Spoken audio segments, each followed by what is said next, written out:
Assalamu alaikum. Allahu i lartësuar thot në Kur'an kur flet për Merjemen alayha salam në surën Maryam, thot wa huzzi ilayki bi jidh'in nakhlati tusaqit alayki rutaban janiya.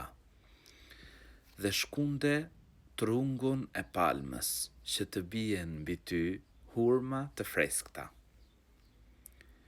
Zoti i gjithësisë e orienton Merjemen që të marrë shkaqet.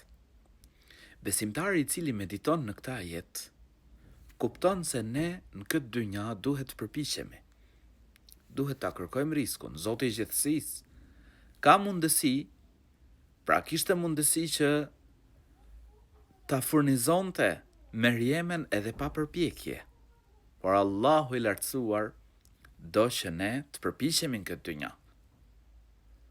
Zoti i gjithësisë ka mundësi për gjithë shka, por ka caktuar që në këtë dynja njeriu më u përpjek. Për shembull, bleta kërkon lulet, medito tek milingona, përpiqet, kërkon ushqimin, medito në kafsh në egërsirat, Luani përpiqet ta gjej ushqimin, ashtu edhe njeriu duhet më u përpjek. Mbështetu tek Allahu i lartësuar, por merri shkaqet. Kërkoje riskun. Dhe Zoti i gjithësisë është ai që i lehtëson gjërat.